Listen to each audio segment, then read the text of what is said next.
Welcome to the award-winning Tough Girl podcast, now celebrating 10 years. I'm Sarah Williams, and every week I bring you stories from women in the world of adventure and physical challenge. Get inspired, stay motivated, and be part of a movement that's increasing the visibility of female role models, especially in relation to adventure and endurance. New episodes every Tuesday at 7 a.m. UK time. Support the mission at patreon.com/Tough Girl Podcast and dive deeper at toughgirlchallenges.com.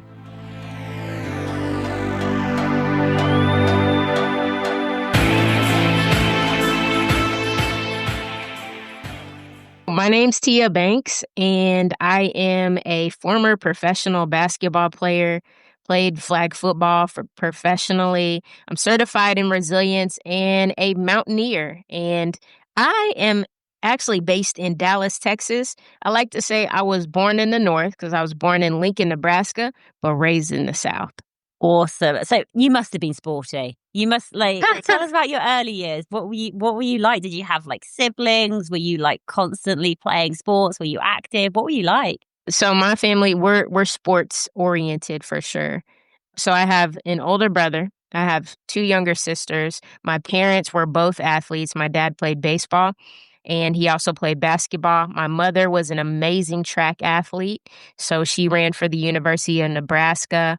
And even to this day, my mother, she's 65. She runs in what's called the senior games. So it's like the Olympics for older people. And growing up in Lincoln, Nebraska, one thing that I would say that I learned is that our family believes in sports and the suck it up muscle. So I don't know if you've ever been told to suck it up, Sarah, but I can imagine with everything that you do, you have. And I'll never forget the first time I heard those three words, suck it up. My dad, we had just finished playing catch, and he threw the softball about 100 feet in the air. And as the ball came crashing down, it bounced off my glove, and then it hits me in the nose. Every single bone in my nose is broke and shattered. I'm bleeding. And my dad runs over to me, and he's like, TT, suck it up. And I'm six. I was 6 years old. I'm like, Dad, come on, I'm 6.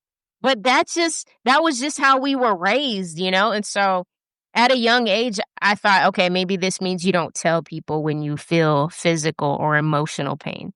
Now, I do want to say, Sarah, my dad he wasn't abusive to us. I'm okay. We were good. But it taught me something. And it taught me that mental health is a huge challenge in the Black and brown community because we've all been told to suck it up. And so it's one of those things that we haven't really been able to address. I would say in most recent times, it's become a really important topic, and there's been a lot of outlets. And I decided to be one of those outlets, but I had to get myself healing first. Yeah. But also, I suppose you're having to unlearn, because your initial reaction from that happening at such a young age, actually, no, okay, I need to suck it up, just, to deal with this, to unlearn that. But I can imagine when you're playing sports that actually that was probably quite useful at times, I suppose, to build that resilience, that determination, just to carry on playing. I'm struggling with this because on one hand, I can see it being a good thing. But on the other hand, I can also see it being, should you have to suck it up? And the truth is, you're right. There is a level of you do have to suck some things up. I always think about in my journeys in climbing mountains, summit night typically is the greatest push of hiking a mountain, and it's going to suck. So, take breaks when you can, but there are moments where you just got to push and grind it out. And so I think there is a healthy suck it up to where you're just like, if I got to make it on fumes, I'm going to make it on fumes. But then there's this fine line where you've got to create a balance to say, all right, sucking it up is actually leading me to burnout. I'm not doing this in a healthy way. When did you start becoming more aware of mental health for you personally? Was there a point on your journey where mental health, because it was, years ago, it was something that just wasn't really talked about or sort of discussed. It's only, I'd say, over the past couple of years, people are becoming, depending on which generation you're from, becoming more aware and almost more accepting of like, no, no, no, mental health is a real thing. Just because you can't see it doesn't mean it's not there. Yeah. You know, I would definitely say in college, I wasn't really aware. I wasn't self aware. And I know that's a resilient skill in some of my training. Being self aware is a set of resilience. I was not self aware probably until maybe like the last 7 years, 10 years or so. Actually, very late into adulthood for me. And I think it helps that mental health is becoming more of a regular conversation in schools. It's becoming more of a heavy focus in topics. There's grants that advocate for mental health. So I think in most recent times, it's very helpful that it's it's okay to discuss this even in corporate settings. It's okay to discuss this in the educational space. But yeah, my journey when it came to mental health, I probably didn't lean into that until early 30s. With the mountains, when did mountaineering come into play? Yeah, so my first mountain, the first mountain I ever hiked was the highest freestanding mountain in the world, and this was just in 2021. So I don't know. We got this thing here in Texas. You go big or go home.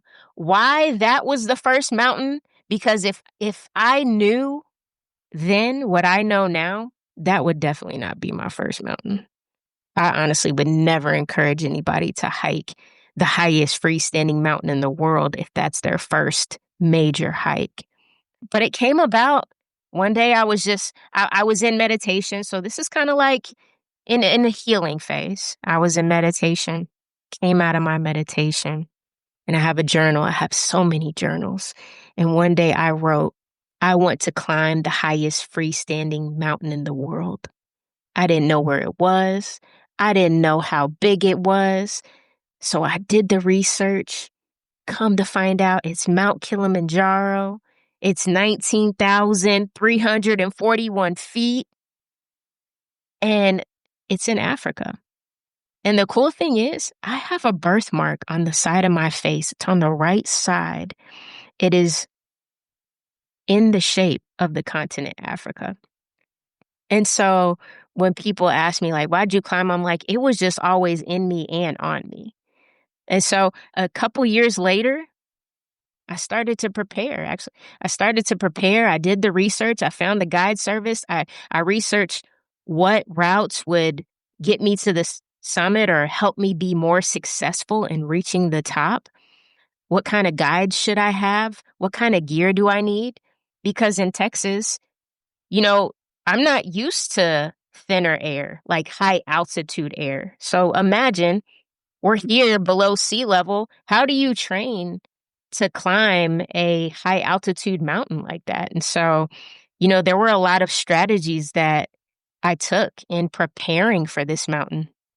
I even hired a breathing coach so that she could help me learn how to use different parts of my lungs, trained as much as I could, as often as I could, and did a lot more endurance. So as an athlete, like I like to consider myself the sprinter.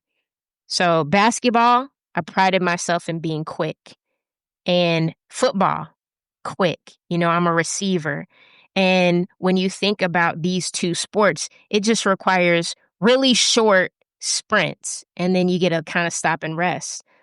But I learned that when training for a mountain, like long endurance really helps build that cardiovascular muscle. And so I did a lot more long hikes. I'd go to like a stadium and just do stairs for hours.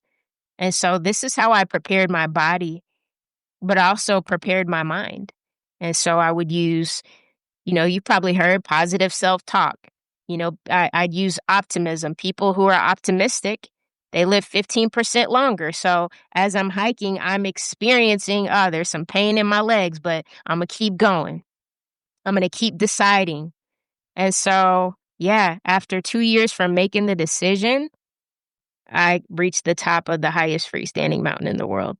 Oh, congratulations. I love that. Thank you. What I find fascinating is is going from having that dream to making it a reality, and that 2 year process. And obviously, you talked about the training and the mental side. And you have actually written a book called Mind Over Mountains. And I always want to just dig into, because I think the mindset is so powerful and is such a large part of it. When you were on the mountain, you've probably done the mental strategies before you even got out there. But what did you really notice? Like, what did you tweak anything? What came out to play? What did you find most powerful for you while you're out on the mountain? I love this question. So, to be honest, I went in very naive because I had never climbed a mountain before. And so I honestly think that being naive was to my advantage because not knowing what to expect, like I just did. And here's one thing to know is that when I first got to Africa, I actually was sick. I got very, very sick the moment I got on the plane at JFK Airport. And this is rare for me, but I started to have the chills. I had a cough that was just erupting in my chest like a volcano, and it was COVID-like symptoms. And so I honestly was worried when I got to Africa. But customs, they gave me the nose swab for COVID, and my results were negative. But I just got worse. My condition got worse. And so I had a really bad experience physically before I even got to the mountain. And it challenged me to do hard things even when you don't feel like it. Like when you don't feel like you're emotionally well, physically well, mentally well, like you have to dig deep. Here's the thing, digging deep wasn't just a one time thing. I had to dig deep every second, every hour, every day, every moment, because digging deep is battling the thoughts of, okay, my family's going to be proud of me anyway. At least I made it to day one. I can still quit. Like nobody's going to judge me. And then it's also battling the idea of, well, what if I don't make it? Like, how am I going to feel going back home and not seeing the summit of success? And what will that do to me for my mental health? Because I don't like to fail. But it challenged me, Sarah, to just find the hope. I think sometimes if we can just hold on to hope, it gives us the energy we need to take another step. And so there were moments where I had to find hope. That was through like my team. I would say I call her my partner in climb. Her name is Sheena, and we hiked this mountain together with two other friends from Africa. And one of my friends from Africa, his name is William. William said, Tia, sister, I'm so proud of you. I don't even know how you're still hiking right now. You've been coughing the entire time. I see your struggle. He's like, I would have quit, but you inspire me to keep going. And that actually gave me hope to say, okay, well, I'm inspiring somebody that I came to hike this mountain with. I think in life we can find hope in the people that we're surrounded by. What was summit like night for you? So summit night, we had, I believe we woke up at 2 o'clock in the morning and it was so cold. Like I don't even like cold weather. I'm a summer baby. It was so cold. And I'm sure I had multiple layers on my hands, multiple layers on my legs and feet, but it was still cold. And I was already so beaten up from the altitude because I actually had altitude sickness in addition to being sick. And I had lost a lot of weight because I wasn't really eating. So I remember as we started hiking, my guide came over to me and took my backpack. And he said, just carry yourself.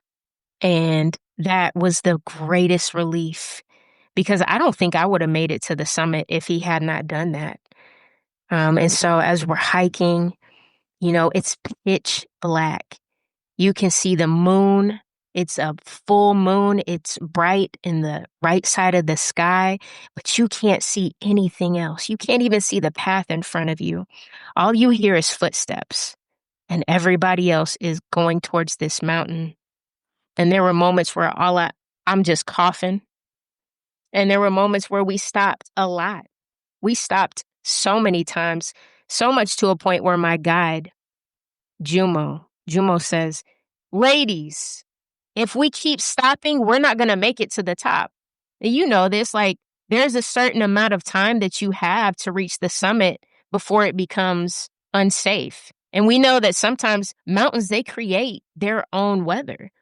And so we're hiking for hours, 2 o'clock, 3 o'clock, 4 o'clock, 8 in the morning, 9 in the morning. We're still hiking, 10 in the morning. And I start to see people coming down from the mountain. And I remember feeling like a little defeated because I'm like, dang, I wish that could be me. Because everybody's coming down and they're like, it's so beautiful. But you feel like a sense of like a fear of loss. Like, well, I haven't seen this beauty yet. And I don't even know how far we are. You know, like as you hike, people will say, you're almost there. But almost there turns into an hour, 2 hours. And now I'm still fighting these mental emotions of, do I want to keep going? Like, when are we going to see this summit? So we get to a point, it's called Stella Point. And this is almost like a false summit. Stella Point is the highest peak that you can reach before you reach Uhuru Peak, which is the highest part of Kilimanjaro. We get to Uhuru Peak, and when I say me, my partner in climb, Chef Sheena, Jumo, and Valet. And they're like, ladies, you made it here. Now the peak is just a little bit further away, but we can stop here. You get a certificate for making it to this point. And I think in that moment, like I had to decide, all right, is my body even able to keep going? And so that's why I didn't let my body lead. I let my mind say, no, body, you follow me. I looked at him right in the eyes and I said, no, we're going to the top. And he was like, okay. I think in that moment, I think he really wanted me to say no, because I'm sure he was exhausted from just pulling me, and coaching me and motivating me, because I know as a guide myself, it's tiring. But I reached a whole nother level of determination. And as soon as I saw Uhuru Peak, I had never hiked a mountain faster. It was like I was Bolt all of a sudden. Like I just started sprinting towards the mountaintop, and you can see glaciers everywhere. And it was a beautiful sight. And by the time we get to Uhuru Peak, where the sign says, congratulations, I threw my trekking poles. I laid on the ground and I'm like, where's the helicopter? I was waiting to be picked up because I wasn't sure how I was going to get back down. But it definitely was a victorious moment. Massive congratulations. It's a huge, huge mountain to summit. One of the things I'd be interested in is, as you were climbing, you mentioned that you saw other people coming down from the mountain, other people who had, maybe summited, maybe not had summited, and you're part of a group. And sometimes what can happen is people can end up, I certainly do it. Like if I'm running with someone, you end up comparing yourself to other people. And I'm just wondering if you ever had to deal with those comparisons. And if you did, maybe the self-talk got a little bit negative, which can happen where it's like, why aren't you going as fast as that person? Or, things like that. And if so, like, how do you manage the self-talk? How do you stop comparing yourself to other people? Yeah, I think that's great. It is a constant thing. Even as I hike today, like last weekend, I took a group to climb the highest peak in Texas. And there was a moment where we were all resting and there were people coming down. And there was a guy that we were cheering for them. We were like, good job. Congratulations on making it to the top. And he's like, well, I know who I wouldn't want to be, you guys. And yeah, What? I, I'm thinking the same thing you're thinking because it wasn't really nice, but I kept my mean words to myself. But I think that's every single mountain. That is the mountain of life. We will compare ourselves to other people. We'll compare our skills. We'll compare our talents in athletics. I told you I played basketball. I played flag football. Who's the number one team? Are we going to the ship? Nobody cares about number two. Are we number one? And I believe when it comes to hiking, it's really no different. It's like, dang, how come they made it faster? And I think when it comes to hiking mountains, I learned, especially Kilimanjaro, everyone would say this phrase, which is pole pole, and that means slowly, slowly in Swahili. And it doesn't mean that you go slow. For me, it felt like people were saying, go the pace that you can to get to your goal. Pole pole, pole pole, Tia. And so I take this motto into my life, and it's just reframing those thoughts of how come they made it before I did? It's reframing it to, I'm going to make it in the time that I need to. They're going to get the same certificate that I'm going to get when we see the summit. They just might have made it there sooner.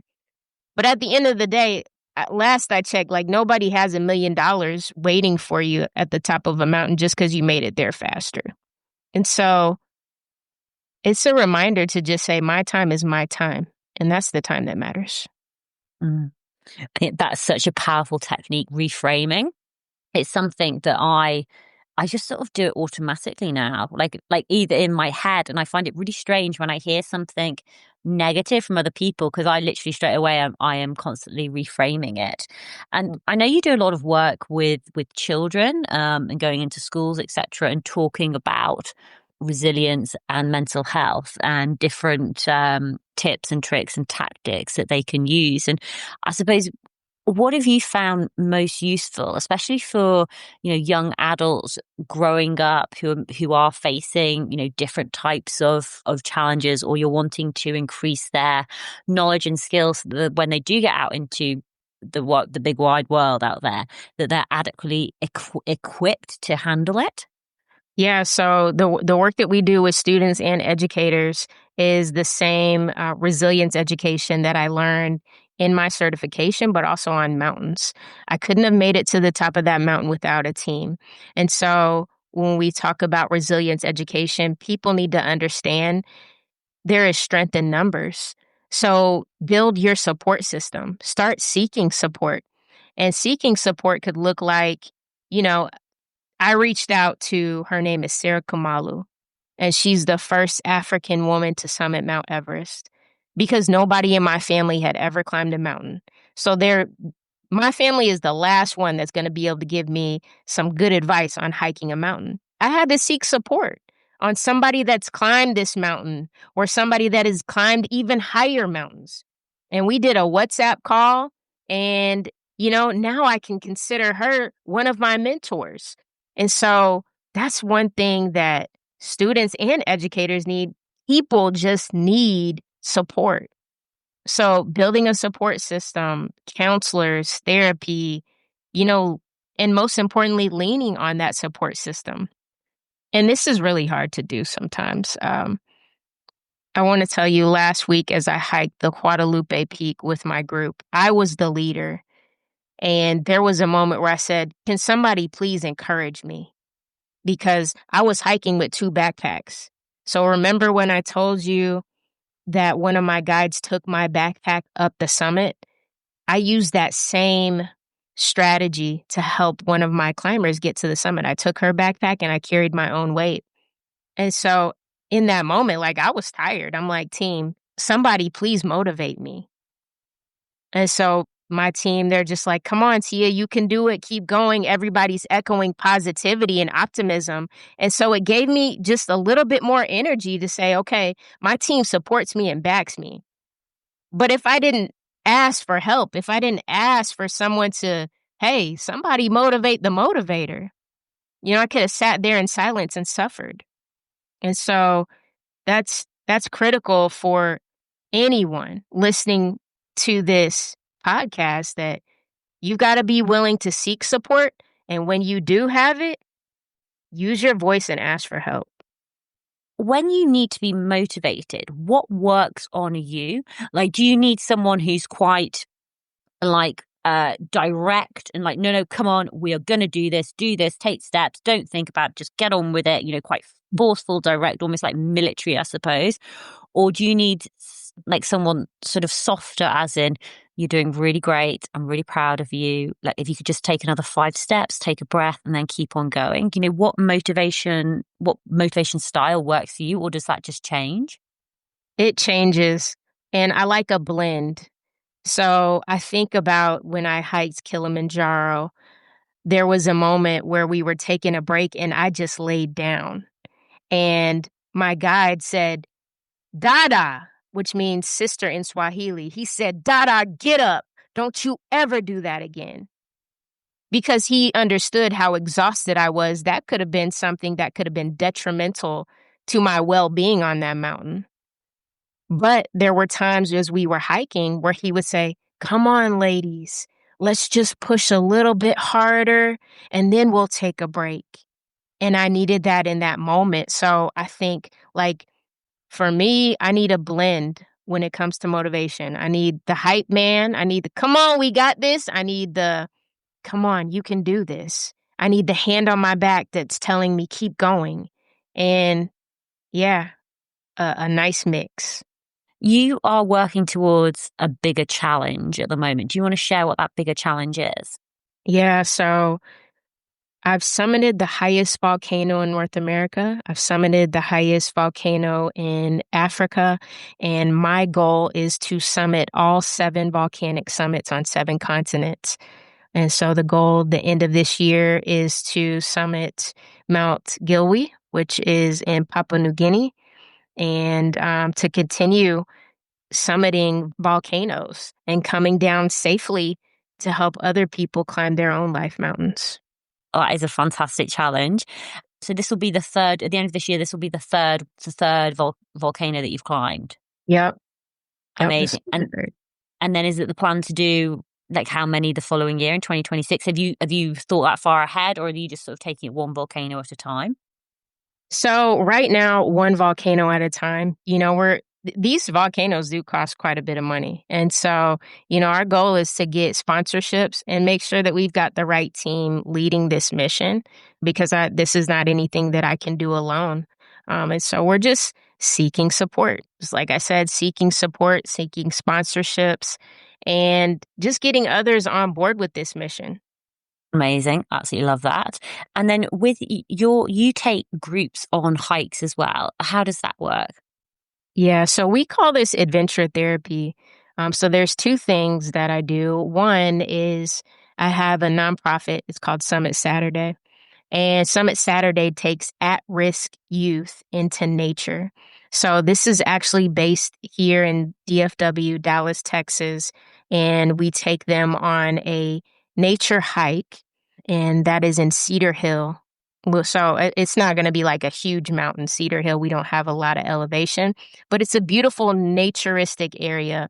And one thing that we help these teens focus on is how to self-regulate their emotions using nature. Nature is a natural healer. It's one thing that helped me overcome my own anxiety and depression.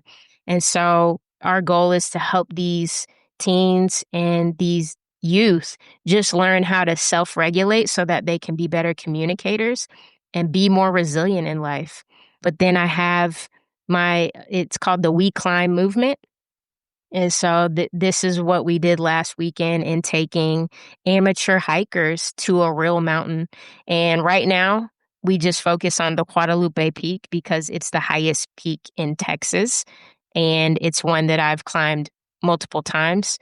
But I've got myself, another guide, EMTs, and we take people who are amateurs, but they want something more in their life. Like, you know, people crave purpose.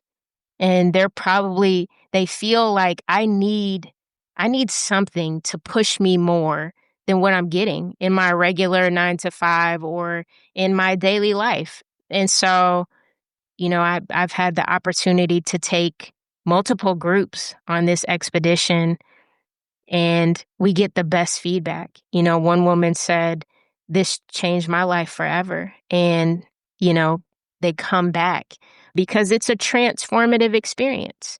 I'm just imagining how when you've made that impact on someone, when you've got somebody telling you this has changed my life, that's must just be an incredible feeling knowing that you're making such a big difference, and also working with the teenagers as well, giving them the skills and knowledge and the tools that they need to learn to communicate and to self-regulate and to build that resilience, all which is going to help them in their future, is absolutely amazing. You are doing a lot of stuff with your, nonprofits and adventure therapy and taking groups out hiking. You do your motivational speaking. There's and obviously climbing all your volcanoes as well. How are you managing yourself to make sure that you don't burn out, especially when you're doing so much sort of resilience work and almost like emotional labor, emotional work that comes with doing these walks and doing these hikes? How do you stop yourself from burning out and making sure that you keep yourself charged up? This is so good. So, one thing is I have experienced burnout. Before I started my business, let's see, it was like 2 years ago. I was also working a 9 to 5, running my business, doing these hikes. I was doing all the things and I was burned out. And I think like my default response is to suck it up. And suck it up is just you don't talk about it. You almost numb yourself. But that was not good because I ended up having a panic attack on my way to work because I was just exhausted and drained. A panic attack to where like the ambulance had to come and I was hospitalized. And from that moment forward, I said, I'm going to build a better self care regimen and I have to be more intentional about it. So every Sunday, I call it Self Care Sunday. And I actually do a series on TikTok where at 5:55 p.m. Central Standard Time, I go live and I talk about how I've self cared. This holds me accountable. If I'm telling other people, how did you care for yourself? Or asking, how did you care for yourself today? Then I have to practice what I preach. And so I do Self Care Sunday. One of the things I do, I have a foot massager. I do this every day, actually. At the end of the night, if I'm home, I get a full foot massage. I put my feet in the foot massager. Um, I'm a lot more self-aware, Sarah, since having that panic attack. And I do this thing also in the daytime. I used to wake up to that iPhone alarm that makes your heart feel like you're about to have a heart attack. Mm, And I changed my alarm to something, it's like worship music, or I have an alarm that's, I forget what it's called, but it's soothing. It's like a soothing sound, and it's a gradual wake up versus like, "Wake up." It's like like it's a gentle wake up. Those small things make such a big difference. So change your alarm. Don't get right up and go straight to emails. I stopped doing that. I stopped going straight to social media. I lay down. I have a devotional. I open up my Bible app and I go to a devotional and I just listen to it. Sometimes it has like water sounds where you can just meditate. At one point, I was going into my office or going into a closet to have this time with God. And I'm like, no, I'm just going to lay here and have this 10 minutes with God, nothing too crazy, right? But these are just small shifts that I made, and I'm becoming a lot more self-aware when I do start to feel, all right, I'm coming up on burnout. Maybe it's time for a vacation. yeah. And thank you for sharing that because it's interesting because I actually spent many years, and this is actually a massive privilege to even be able to do this, but like to not set an alarm because I think I'd become so burnt out. And when you said that jarring noise, I know exactly what you're talking about. And it's, to be honest, it's probably only now, whereas if I've got something I need to do, like say I've got to be up at 8, then I will set an alarm for like 8:40. But normally I'm waking up just like naturally at around 7 o'clock, etc. And it's just so much more pleasant. But I love how you're keeping yourself accountable with like the self-care Sunday, because actually having that work-life balance or having a healthy work-life balance is so important. But it can also be so difficult when you're building, your own business. Are you full-time now on your business, or are Yeah, you still working 9 to 5? full time, full Full-time. time. That's I've been all awesome. in last year, and so I love the freedom. I love the freedom because, like you, now I can say, all right, I'm gonna sleep in just a little bit longer, but I can also go to bed a little bit later. So there's a little bit more flexibility, and it's definitely a privilege. The one thing that I actually struggled with initially when I was sort of building up Tough Girl Challenges was I always used to feel guilty if I wasn't working, especially at the beginning, because it's like you've got to be working every hour of every day because you're not making any money. You've got to Yeah, put out content. You've got to grow. You've got to grow your business. You've got to grow your social media. And it took me quite a while before I could get to that stage where it's like, no, you're creating this life by having your own business. You do have that freedom to be like, actually, I'll work later on in the evening, or actually I'm not gonna, like, even for me, like, I won't do calls on a Monday until 2 o'clock, just because it's just easier for me. And on a Friday, I stop calls by like 2 o'clock because I don't want to be working like on late on a Friday. And just even those, like having the ability just to pick and choose, like when you go and do your exercise, when you go and do your fitness, and like just managing your time yourself is I find just works, super well for me. yeah. So I know that you've got you don't have any children yourself, but you do have a number of nieces and nephews. And I know that you take them on quite a lot of like sort of nature hikes and stuff like that. And I just always want to go back to what you said at the start when you were playing catch with your father. And one of the first, I suppose, resilience tactics that you picked up was that suck it up, that mentality, which can be a good thing, but also not necessarily a good thing. And there's, a healthy balance between sucking it up and not sucking it up. And just when you're with your nieces and nephews, obviously resilience is something that you talk about, mind over mountains, the power of like mindset, grit, determination. With your nieces and nephews, how do you communicate that with them? How are you installing in them that resilience or that understanding of resilience, which is appropriate for them at their age? Hmm. Yeah. So, it's kind of like the motivation. You asked me what kind of motivator do I need? It's a fine blend.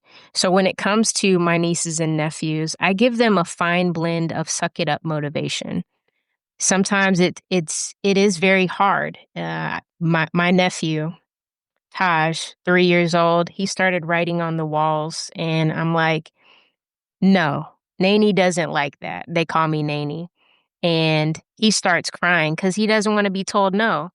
And that's one of those moments where I just let him cry. And it's, hey, Nanny doesn't appreciate you writing on her walls.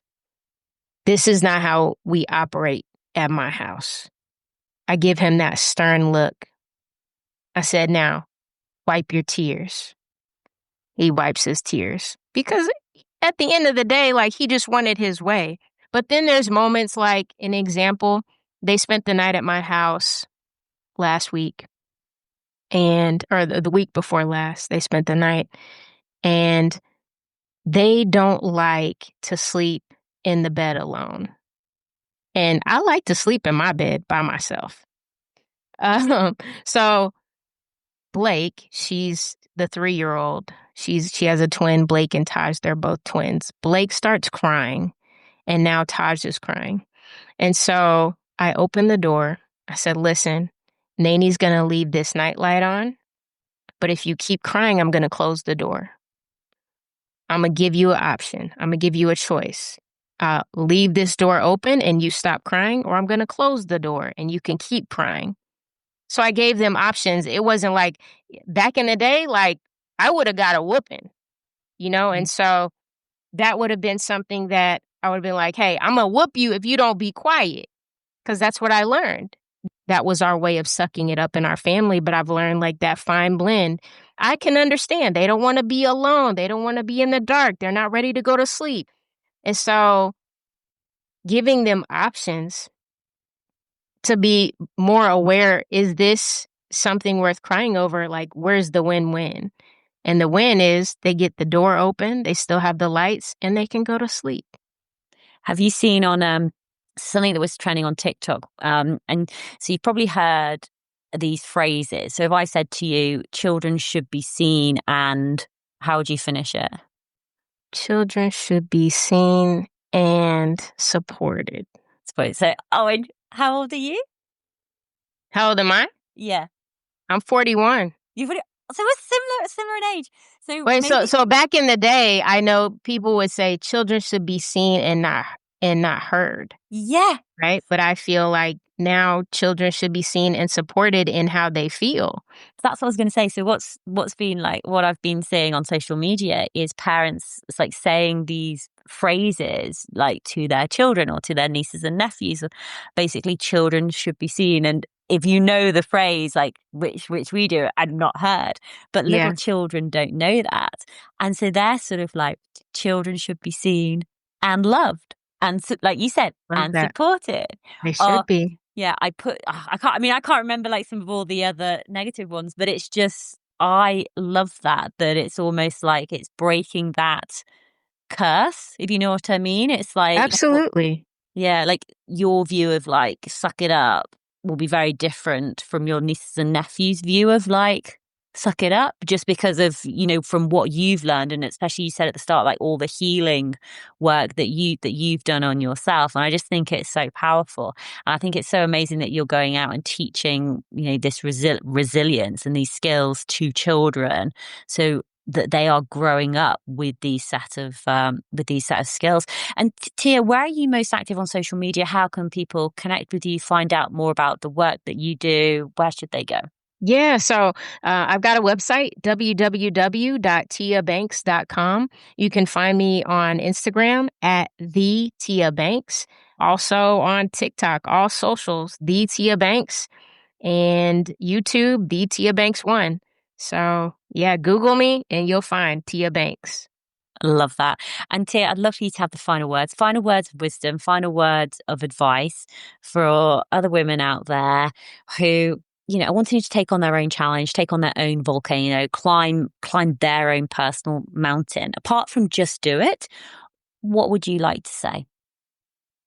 So for anyone who is climbing their own mountain, I really lean into what's going to help you have the mindset to overcome your challenge, your financial struggle, your grief that you've experienced, the loss of a relationship that you thought you would have forever, the emotional mountains. And I believe that sometimes we just have to put ourselves in spaces, challenge our body so that we can have that elevated mind and that elevated mindset. So try something new. Try something that you've never tried before. Go to a meetup, go to a hike, go to an event. Put yourself in spaces that you never have. That's what I did. I went from the basketball court, the football field, to the hiking trail, and look where it landed me. So you just don't know where you can go if you try something new and try to get yourself into spaces that you've never been. Absolutely love those words of advice. Tia, thank you so much for coming on the Tough Girl podcast to share more about your story of climbing Kilimanjaro and all the incredible work that you're doing in the resilience space. And best of luck with climbing all of those volcanoes. Thank you. This was a pleasure and an honor. And man, I'm so excited. I appreciate you.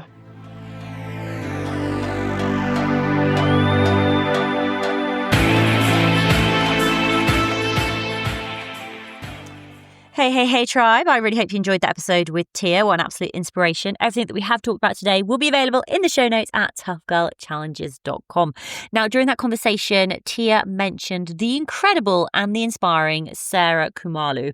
And Sarah spelled Saray, Khumalo, Khumalo, who is the first Black African woman to ski to the South Pole and summit Mount Everest, which she did 66 years after the mountain was first summited in 1953. So we actually spoke with Sarah on August 4th, 2020, which is pretty cool. So about 5 years ago today, her episode came out. So please do go and give that an episode a listen. It is well worth listening to.